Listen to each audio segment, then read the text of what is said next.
Bienvenidos hermanos y hermanas al canal de Juan Miguel, El Reino en Parábolas. Hay algunos videos que él ha estado subiendo nuevos, muy interesantes también, así que después de ver este, quédense viendo los videos que ha subido en este año, interesantísimos acerca de la Torá, con el estudioso de esa sección de la Biblia, el estudioso de la Torá, llamado Mario Espinosa, un chileno a quien Dios ha bendecido con una capacidad extraordinaria. Bueno, Juan Miguel, bienvenido a tu canal. Juan Ramón, bienvenido al canal de Juan Miguel. La pregunta que sigue es de las que nos encanta hablar. ¿Amaba Jesús a Judas? Hay gente que dice que Jesús no ama ni al diablo ni a Hitler, que Jesús no ama a los que son la encarnación del mal porque si no sería amar el mal. ¿Qué creen ustedes sobre eso? ¿Amaba Jesús a Judas aunque era la encarnación del mal? Entre comillas, ¿no? Dicen que él fue la encarnación del mal cuando el diablo entró en él. Eso dicen, ¿no? Que no tiene que ser así. Bueno, respondo yo primero entonces otra Como vez, quieran. pues. Juan Miguel, hoy está dejándonos que nos vayamos adelante para Sí, después sí, sí. mordernos. Bueno, tenemos muchos versículos de la Biblia que no hablan de este particular. Eh, y claramente, cuando se habla de los apóstoles, se dice de Jesús que se habla de ellos como los que él amó, lo que él amó. No solo los escogió, sino que los amó. Bien. Entonces, ¿a cuál de sus apóstoles no amó Jesús? Jesús los amó a todos. Y esto lo podemos ver, por ejemplo, en, en este verso de Juan 13. Vamos a leer un poquito. Y en el capítulo 13 nos habla de la vez que Jesús lavó los pies de sus discípulos. Y hay algo que ha llamado a notar. Cuando Jesús se reunió con estos, los que amó, así dice, ¿verdad? Eh, Jesús decidió lavar sus pies y dice que para que estén limpios. Pero en este momento, cuando esto sucedía, ya Jesús tenía presente las siguientes cosas. Uno, que Pedro le iba a traicionar. Ya Jesús sabía que Pedro le iba a traicionar. Pero Jesús sabía también que Pedro iba a ser restaurado. O sea, que iba a salir de esa situación, que se iba a arrepentir. Pero también sabía que Pedro iba a cometer otros errores que nosotros vemos en la Biblia, todos ellos. Entonces, cuando Jesús escoge a Pedro, lo escoge sabiendo las cosas que va a hacer. Lo escoge sabiendo que va a sacar la espada y va a cortar la oreja del siervo, del sumo sacerdote. Lo escoge sabiendo que 3 veces lo va a traicionar y que va a maldecir. Lo escoge sabiendo que le va a tratar de convencer de que no se deje atrapar de los fariseos, siendo tentado por Satanás para buscar las cosas de los hombres y no las cosas de Dios. Le escoge sabiendo que en algún momento va a tener un poco de hipocresía con respecto a los gentiles, ¿verdad? Y de lo que nos narra en este caso con Pablo. Y lo escoge sabiendo que va a cometer una serie de errores tras errores tras errores. Lo escoge sabiendo que él iba a tener, incluso ya después de haber recibido el Espíritu Santo, iba a tener una acepción de personas contra los gentiles, la cual él iba a enseñarle a superar, ¿verdad? A superar esa acepción. Entonces, pero, ¿y qué de los demás? Igual, cuando Jesús escoge a Judas, lo escoge sabiendo que va a sustraer del dinero. Lo escoge sabiendo que va a venderle por dinero. O sea, Jesús ya sabía que Judas tenía un amor por el dinero. Jesús sabía que quien unge sus pies era una prostituta. Él lo sabía. Jesús sabía que Mateo hacía lo que hacía y de aquí mucho de aquello de lo que se le acusaba. Jesús sabía que los otros 10 se iban a escandalizar de él y iban a oír y lo iban a dejar solo, porque de hecho él lo dice. Esas son cosas que Jesús revela. Y Jesús revela muchas de estas cosas, entiendo yo, para que nosotros sepamos que la decisión de Jesús de habernos escogido para salvación, a sus 12 apóstoles como a los demás discípulos, como a nosotros también, porque nadie va a Jesús porque le nace de adentro como se piensa, sino que es el Espíritu Santo el que nos da el querer como el hacer. Es él el que tiene misericordia de nosotros y nos mueve el arrepentimiento, nos abre los ojos, ¿verdad? Entonces, todo eso ocurre con personas pecadoras. La visión que nosotros tenemos de Dios no puede ser una visión como de hombre. El hombre adulto, la persona adulta, ve a un niño pequeñito que viene y, por ejemplo, va caminando por la casa, apenas puede caminar, y toma algo de la mesa y lo tumba y se rompe, ¿verdad? Y ese niño de 1 año, de año y medio, que toma esa cosa de la mesa, esa cosa de cristal de la mesa y lo rompe, o que hace esto, una persona adulta que esté en sus cabales, lo que ve es a un niño inocente que su naturaleza le lleva a cometer errores. Entonces, a veces nosotros pensamos que Dios nos va a ver a nosotros como nosotros nos vemos entre nosotros mismos. No es la forma como Dios nos ve a nosotros. O sea, Dios lo que ve en nosotros es que cometemos errores porque nos es muy difícil no cometerlos. Porque somos nuestra capacidad, la capacidad que tenemos, el estado en el que estamos, hace difícil que no cometamos errores. Entonces, Dios no se impresiona por nuestros errores. O sea, Dios no se impresiona, dice, wow, mira qué pecado cometió, Dios mío. Ni se pone la mano en la cabeza. O sea, no son cosas que Dios no se espera. No son cosas que a Dios le toman por sorpresa. Entonces, así es como debemos de comenzar, entiendo que debemos comenzar a visualizar cómo es que Dios nos ve, para entender por qué es que Dios puede tener tanto amor por nosotros a pesar de nuestros errores. Si lo vemos desde el punto de vista de nosotros, como nosotros normalmente nos vemos, no lo vamos a entender. Porque vamos a decir, pero es que hizo esto, hizo aquello, hizo lo otro. Entonces hacen esto y tienden a hacer esto.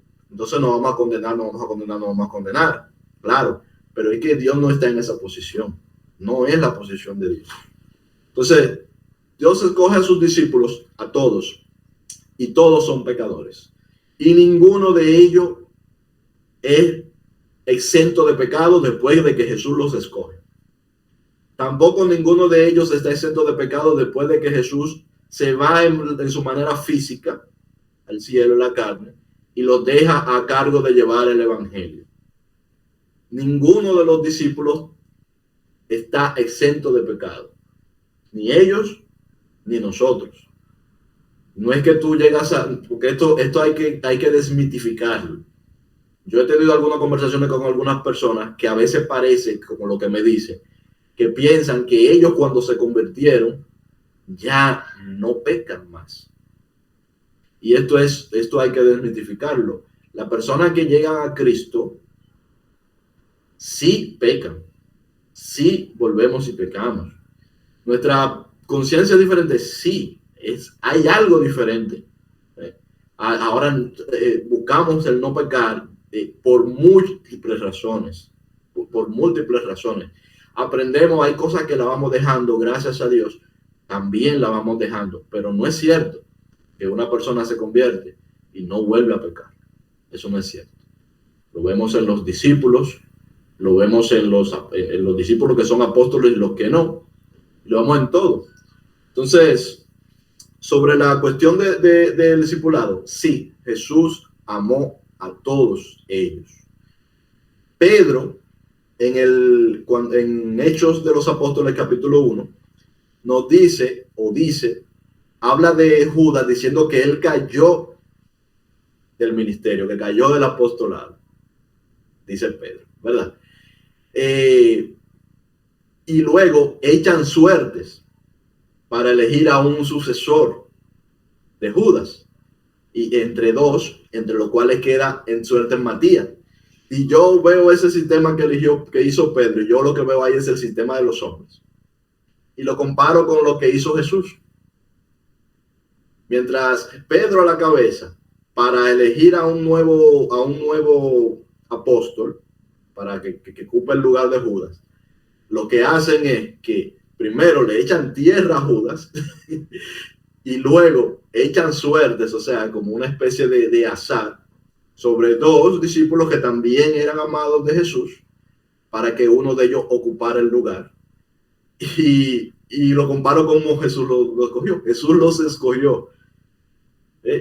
No echó suertes, no echó tierra sobre otros, simplemente Él los escogió, los amó. ¿Por qué? Porque Él quiso hacerlo. Así como Él nos da la salvación a nosotros. ¿Por qué Dios nos da la salvación? ¿Por qué Cristo nos ha salvado? Porque Él quiere. Dios no nos debe nada a nosotros.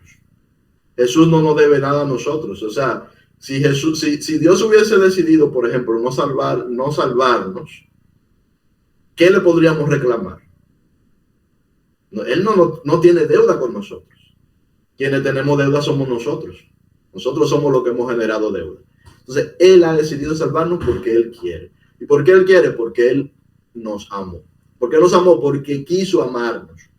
Por esa misma razón, Él amó a Judas y le ama a Judas. Y le salva a Judas. No lo quiero alargar más, pues ya me fui un poquito largo ahí.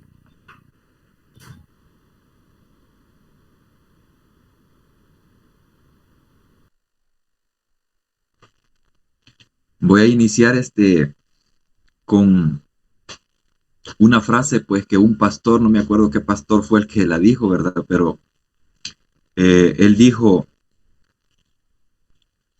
la verdadera prueba de un cristiano no está en amar a Jesús, sino en amar a Judas Iscariote. Eso dijo.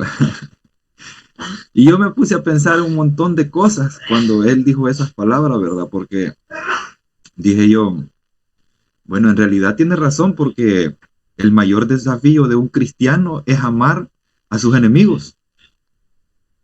Y en este caso, Judas se plantea en la Biblia como un enemigo de Jesús, en ciertos aspectos, ¿verdad?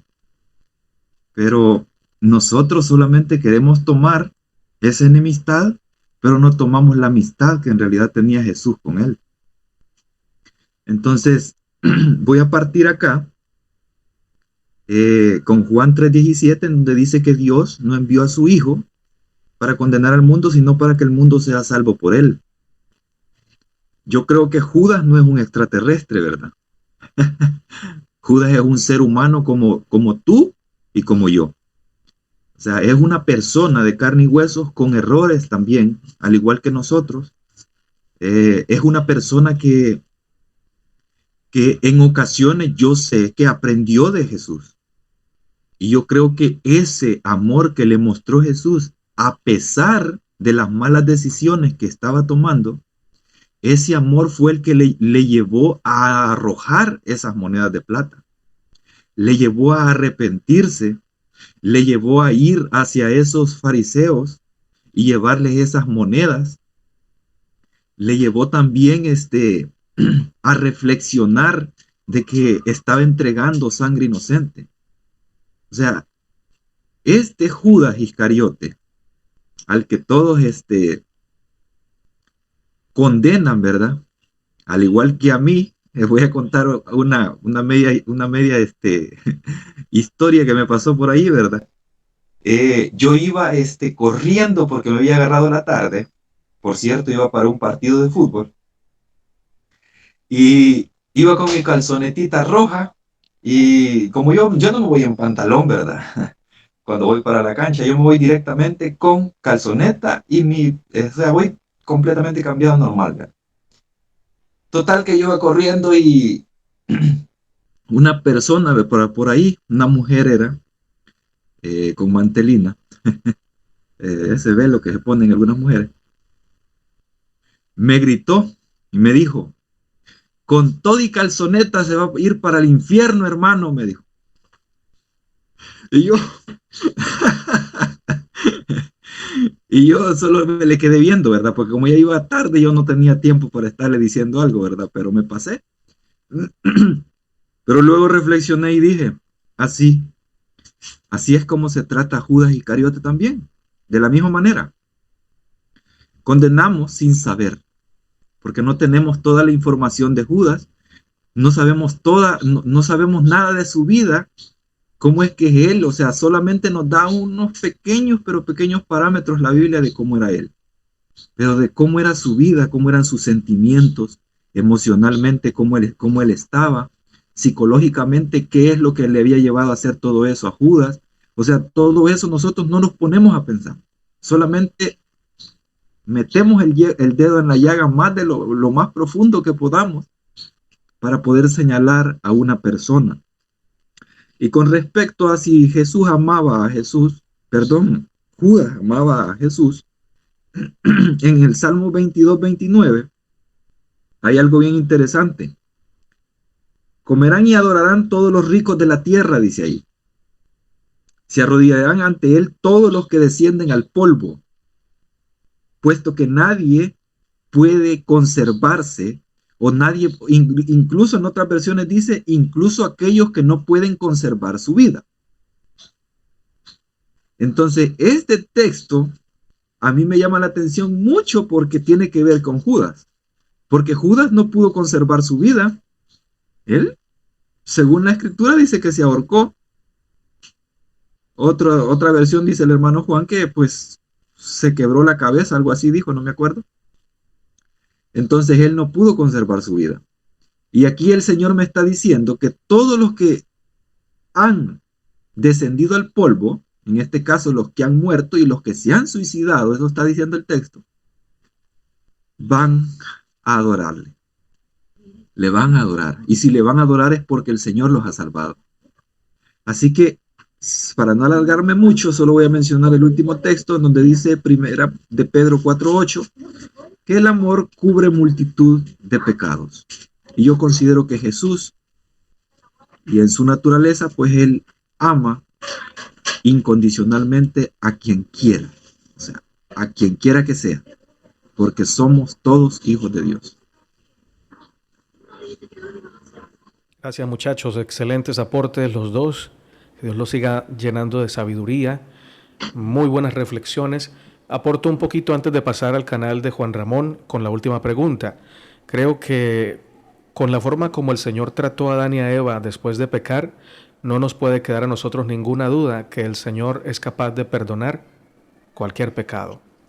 Que finalmente hay un pecado imperdonable en esta temporalidad, podemos decir así. Pero cuando llegue el juicio, el Señor podrá escrutar nuestros corazones y impactarnos con su amor, de tal manera que aquello que para nosotros en la temporalidad de esta vida se convirtió en un pecado imperdonable porque no quisimos pedir perdón por ese pecado, ya que el pecado nos tenía cautivados y cauterizados en la conciencia, en el juicio el Señor logrará conquistar los corazones con su amor. Y lo creo porque no destruyó a Adán y a Eva, quienes tuvieron toda la luz, quienes estuvieron en el Edén, vieron cara a cara a Dios y aún así lo traicionaron y él dijo, pues yo los amo. El amor invariable, el amor incondicional es ese, que aunque nosotros nos portemos bien, nos ama, y aunque nos portemos mal, nos sigue amando, e incluso pareciera amarnos más, como cuando un padre y una madre tienen 3 hijos y uno de ellos es la oveja negra, como comúnmente decimos, ama a sus 3 hijos, pero siente amor especial por ese que está descarriado, porque anhela salvarlo. Desesperadamente anhela salvarlo, y por eso cuando el pecado abunda, sobreabunda la gracia, y en Judas no hay esa excepción. Jesús amaba profundamente a Judas. Otra situación es que muchas veces uno siempre mira al pecador como indivisible de su pecado o inseparable, pero Dios no lo ve así porque para Dios todo es posible y Dios ya lo está viendo como va a ser si no hubiera nunca conocido el pecado, que esa es la obra que va a hacer Cristo Jesús. Así que bueno, para mí realmente no hay ningún problema en creer que Dios puede y quiere y lo va a hacer salvar a Judas porque lo ama con amor eterno, tanto como nos ama a nosotros. Últimas palabras antes de ir al canal de Juan Ramón. Bueno, Yo tendría algo aquí que porque es de la misma pregunta. Y es la cuestión de que, primeramente, lo de Judas ya estaba profetizado. Estaba profetizado aquí en Zacarías 11. O sea, esa situación específica de la poca información que tenemos, donde nos dice que, dice, y fue deshecho en ese día, y así conocieron los pobres del rebaño, que miran a mí, y era la palabra de Jehová, y le dije, si os parece bien, dadme mi salario, y no dejadlo. Y pesaron por mi salario 30 piezas de plata. Y me dijo Jehová, echadlo al tesoro, hermoso precio con el que me han apreciado, y tomé las 30 piezas de plata y las eché en la casa de Jehová del tesoro.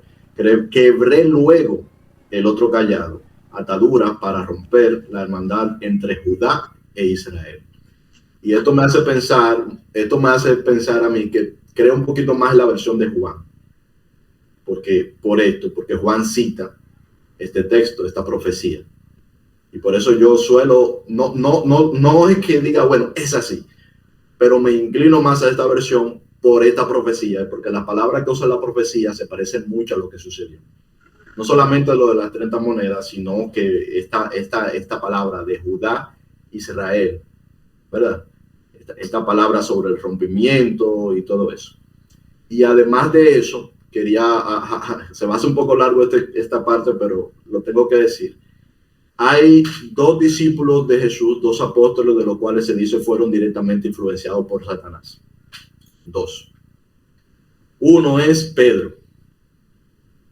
Y todo pasó en el mismo momento. ¿Cuándo pasó esto? Cuando Satanás vino, como Jesús mismo dijo, viene el príncipe de este mundo. Cuando Satanás vino, porque ya estaba llegando la hora de que Jesús fuera entregado. Entonces, Pedro, que trató de convencer a Jesús, y Jesús directamente le dijo, apártate de mí, Satanás. Y luego tenemos a Judas, del cual Juan nos dice que en él entró Satanás.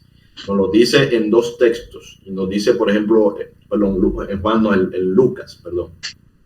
En los dos, en Lucas y en Juan. Nos dice en Lucas 22:3, dice, entonces Satanás entró en Judas, llamado Iscariote, que pertenecía al número de los 12 apóstoles.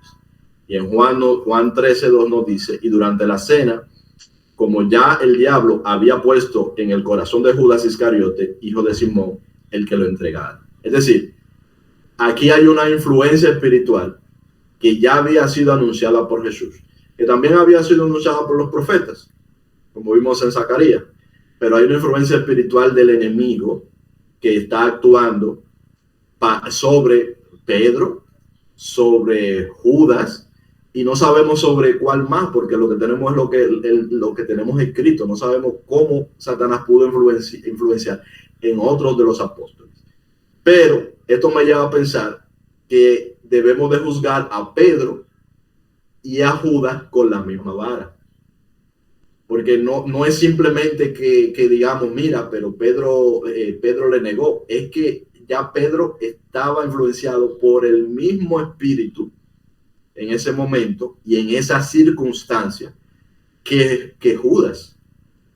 Esto era algo que iba más allá de ellos, que es lo que trataba de explicar ahorita. Esto es como vamos a decir, como una situación que no es para niños, y nosotros los hombres somos niños. Esto estaba más allá de sus capacidades. Esto tan grande que estaba aconteciendo allí, estaba más allá de la capacidad de Judas, de Pedro y de todos los discípulos. Entonces Jesús en la cruz dice, perdónalos porque no saben lo que hacen. ¿Por qué Jesús dice? Porque no saben lo que hacen. No es no son ni siquiera ellos que están actuando. Hay algo más allá de ellos que lo está llevando a actuar. Hay algo más allá incluso de nosotros que nos lleva al pecado. Y yo sé que para muchos que siempre nos gusta como responsabilizar completamente a las personas del pecado, pero lamentablemente, o no lamentablemente, gracias a Dios tenemos que decir que no es esto lo que Jesús hace. Jesús no suele responsabilizarnos del pecado. Pero ¿cómo es posible que nosotros hayamos estado tan engañados que viendo que Jesús no nos responsabiliza, ni responsabiliza a sus discípulos del pecado, ni nos responsabiliza a nosotros hemos llegado a entender todos nosotros tres, yo estoy seguro de esto, en algún momento hemos entendido que tenemos que responsabilizar a la gente por sus pecados y que deben de cumplir porque son responsables de las cosas malas que hacen. Sin embargo, en Jesús vemos algo que parece contrario a lo que es nuestra intuición en este aspecto. Pero vemos que hay una influencia en estos textos que acabo de leer y en lo que estoy citando, que no estoy leyendo. Hay una influencia que está más allá de nuestras capacidades, que aún estando en presencia de Jesús, Satanás influencia en las personas y lo hace decir y hacer cosas que luego se dan cuenta. Pero como leyó el hermano Juan Miguel, cuando es como que Judas se despierta, ¿verdad? Y dice, wow, pero ¿qué es lo que he hecho? ¿Verdad? Es como que Judas se despierta y ¿qué es lo que he hecho? Fíjate el paralelismo que hay entre ese despertar de Judas cuando se arrepiente. ¿Ve? Porque si nos vamos conscientemente, es obvio, lo que él está diciendo en su arrepentimiento es algo que ya él sabía, pero había algo que lo tenía ciego por un momento. Es el mismo despertar de Pedro cuando se da cuenta de que ha traicionado a Cristo. Cuando Pedro se da cuenta de que ha traicionado a Cristo, llora amargamente, se despierta. Había algo que lo tenía cegado. Y yo creo que, como les digo, es algo que estaba más allá de sus capacidades. Y algo que le ataba más allá de lo que él era, de lo que ellos eran capaces de manejar. A veces hay cosas, es como un arma muy grande en la mano de un niño muy pequeño, ¿sabes? Estar en una situación tan trascendental como lo que estaba sucediendo en aquellos días, en manos de estos hombres pequeños, pobres pecadores, ¿verdad? Pobres como nosotros, siervos inútiles, que lo menciona aquí en Zacarías, que habla de pastores inútiles, habla en la profecía de Zacarías, que habla sobre las 30 monedas. Y esta es la situación. Entonces, quería remarcar eso. Lamento que se nos extiende el tiempo de esta sección, pero hay que decirlo, hermano. Así es, estamos hablando de la palabra del Señor. Muchas gracias, Juan Ramón. Juan Miguel, ¿o hasta ahí? Solamente iba a decir algo con respecto a lo que citó el hermano de Zacarías, ¿verdad? Porque ahí Mateo directamente, incluso en el original, dice Jeremías. Y me causa un poco de risa eso, ¿verdad? Porque Mateo está hablando de el que traicionó a Jesús. Y él está equivocándose también, citando a Jeremías en vez de Zacarías. Así que ahí hay error también. Así que, como estamos diciendo en este momento, los seres humanos no estamos exentos de errores. A cada momento traicionamos a Jesús. Solamente. Excelente, muchachos. Muy bien. Si no se ha suscrito al canal de Juan Miguel, El Reino en Parábolas, es el momento que lo haga. Dele un me gusta a este video, suscríbase al canal y por favor vamos al canal de Juan Ramón. En este momento la última pregunta es bastante interesante y concluyente. ¿Murió Jesús por Judas? Ya vamos a escuchar las respuestas.